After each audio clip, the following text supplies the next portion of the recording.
Man, finally. Whoa, hey guys. Didn't see you come in, camera. Actually, yeah, I did. You know about UFO 50? You guys hear about this game? The indie collection that came out on PC last year and Switch this? Well, I thought it would be fun to pick NES 50. Shout out to you, HPR Shredder, thank you for giving me this idea. At first I thought it was really dumb, I still think it's really dumb, but we're doing it, damn it! We're doing it! It's dumb enough and it's interesting enough with the rules that I set up. At least I think it is. If you don't know what UFO 50 is, it is a compilation of 51, actually, there's a hidden game, games for a fictional system that didn't actually exist in the 80s. Every game in the collection is using the same constraints as if it is actually using like a retro console as a baseline, but there is no console that it's based off of. So we thought it would be fun, Hayden and I, if somebody made a list of the NES 50, like the 50 NES games that represent what the NES was about, except I have twisted it to my own means to make it not that at all. Instead, this list is like the 50 games which embody UFO 50 the most. So a lot of my list was actually done statistically before I even selected a single game.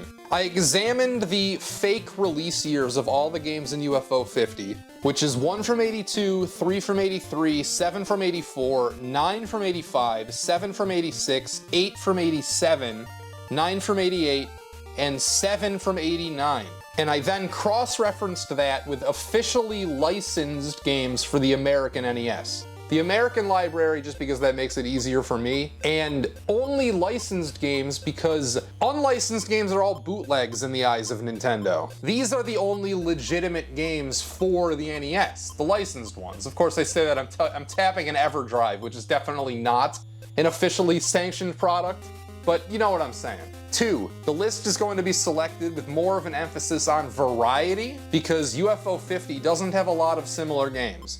Pretty much everything you click on is something completely different, and I would like NES 50 to follow suit in largely the same way. 3rd rule, and definitely the wackiest one, which forces me to make the most toughest decisions, I am not including any sequels unless the game prior to the sequel is already on the list. Using Mega Man for an example, I can't just put Mega Man 2 on the list without putting Mega Man 1 on as well. So if the first game doesn't make the cut, then the entire series is out of contention for the list entirely. Rule 4, even though it's not really a rule, it's more of a guideline.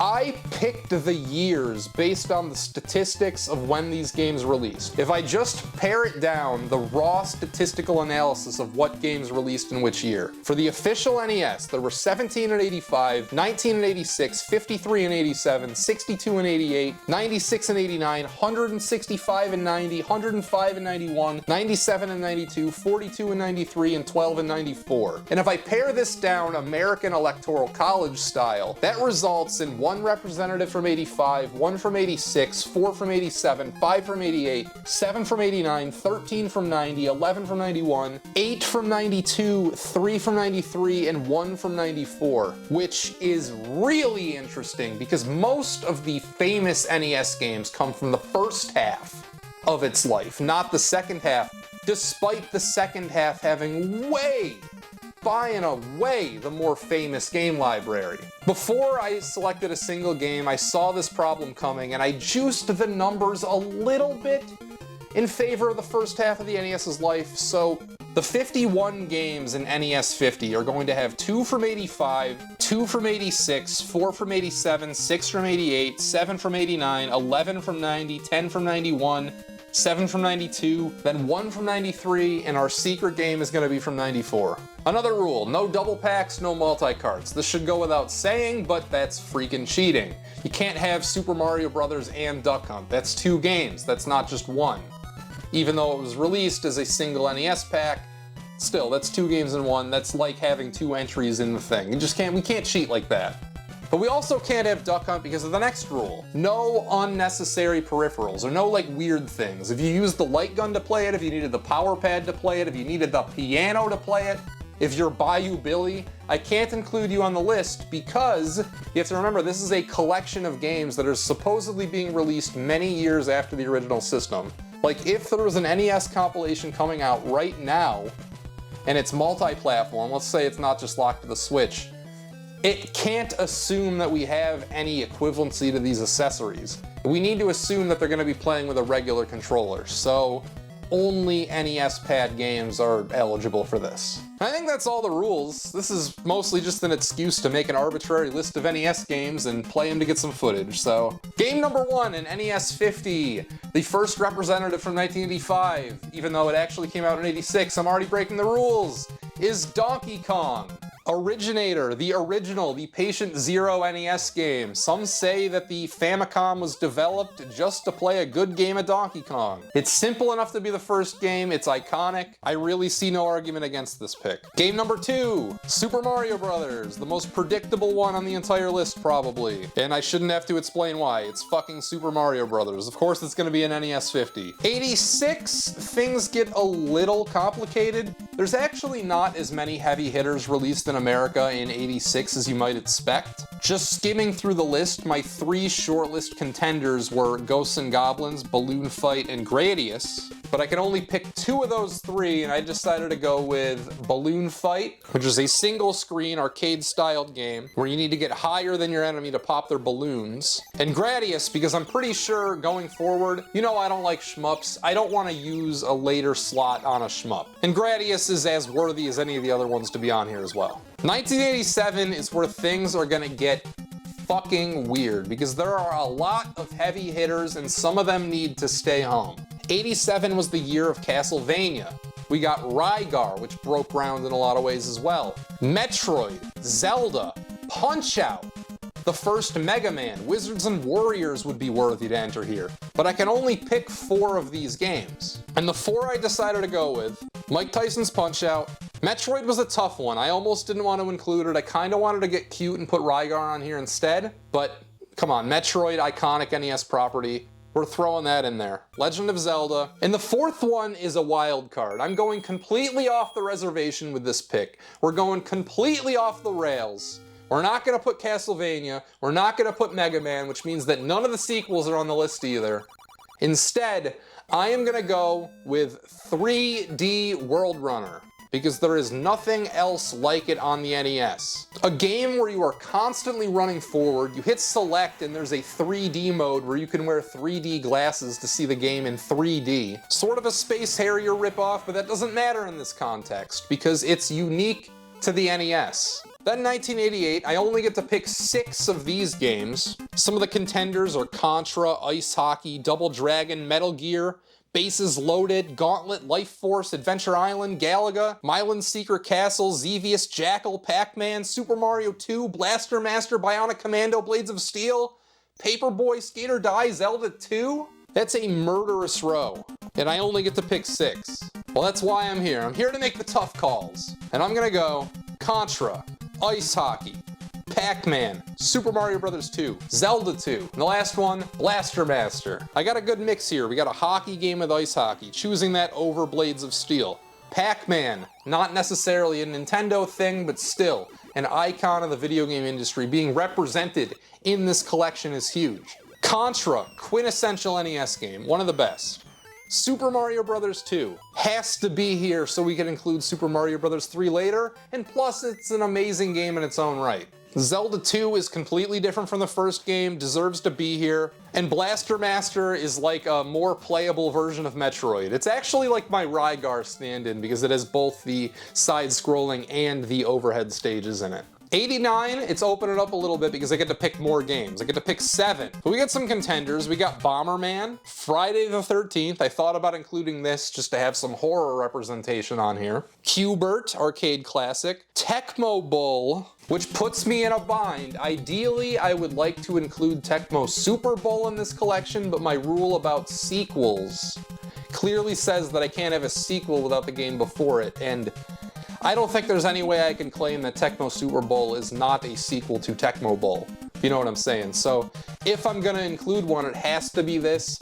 Kinda hurts to do it, but Tecmo Bowl is gonna be on the list. Marble Madness, Ninja Gaiden, Guardian Legend, Teenage Mutant Ninja Turtles, Faxanadu, Dragon Warrior, DuckTales, Tetris, Shadowgate. Pretty good year. But the ones that are officially in NES 50, I gotta go with Tecmo Bowl, as I just said. Marble Madness. Again, unique game, not one of the best, not one of the longest, not one of the most complex. Just a little unique thing that I can put in the collection. Ninja Gaiden. Great game, shouldn't have to explain. Teenage Mutant Ninja Turtles I'm going with because it's weird. It's a big license, like everybody knows what the Ninja Turtles is, and it's cool to have it in a collection. But it's also like an oddball game. It's like side-scrolling action, it's got swimming stages, it's got an overhead map, sort of like an RPG. It's interesting at the very least. Super Dodgeball. This one's a cool inclusion. The only problem with this game is that it flickers all the time and it runs like shit, but still, who doesn't have fun playing Super Dodgeball? Tetris. Gotta have Tetris. This is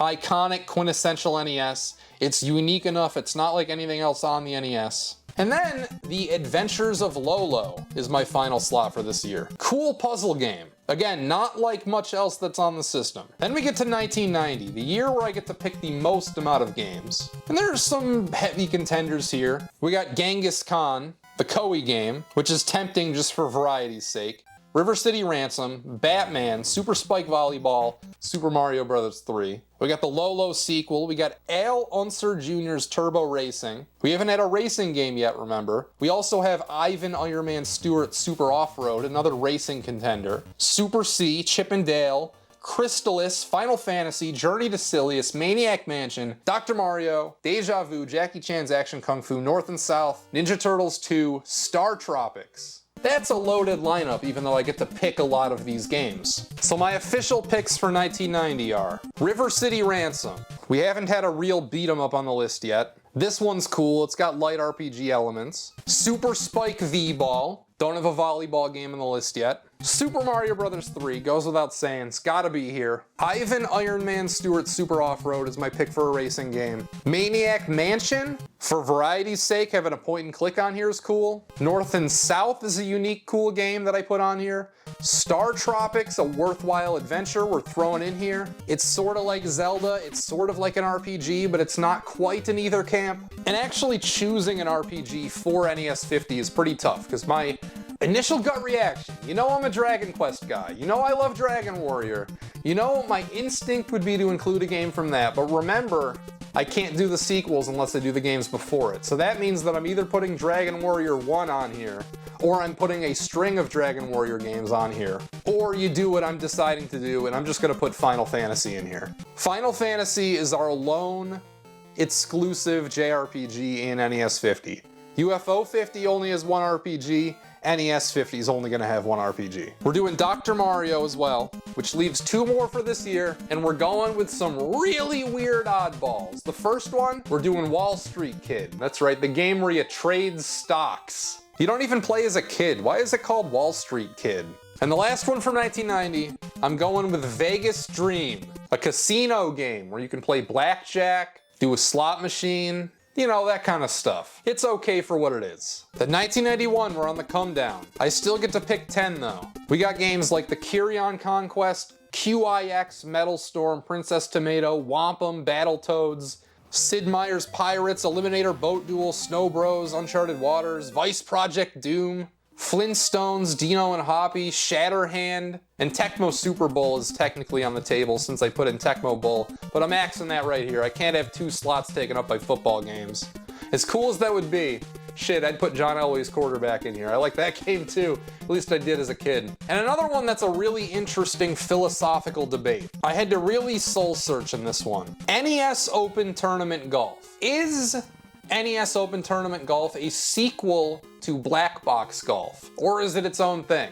I don't know. I didn't really have a gut feeling on this, so I went to the Wikipedia page. There is no mention of the original golf on NES. In fact, to the contrary, it claims that it's the first Mario golf game. Like it's the first game in the Mario Golf series. So just for the sake of not having to find another golf game to shoehorn onto the list, I'm including NES Open. That's my first game in 91. My other picks are QIX, Metal Storm, Princess Tomato, a visual novel, gotta have that. Wampum is sort of like a Mega Man stand-in. Battletoads, nice variety game there. Every level on that is a completely different thing. Uncharted Waters over Pirates for the boat game. Snow Bros is sort of like a stand-in for Bubble Bobble, because we couldn't include that earlier. Shatterhand, because it's a damn good game. Eliminator Boat Duel because it's so damn unique and crazy and cool. Which brings us to 92. We are into the lifespan of the SNES, yet I still need to pick 7 NES games from 92 to include in this collection.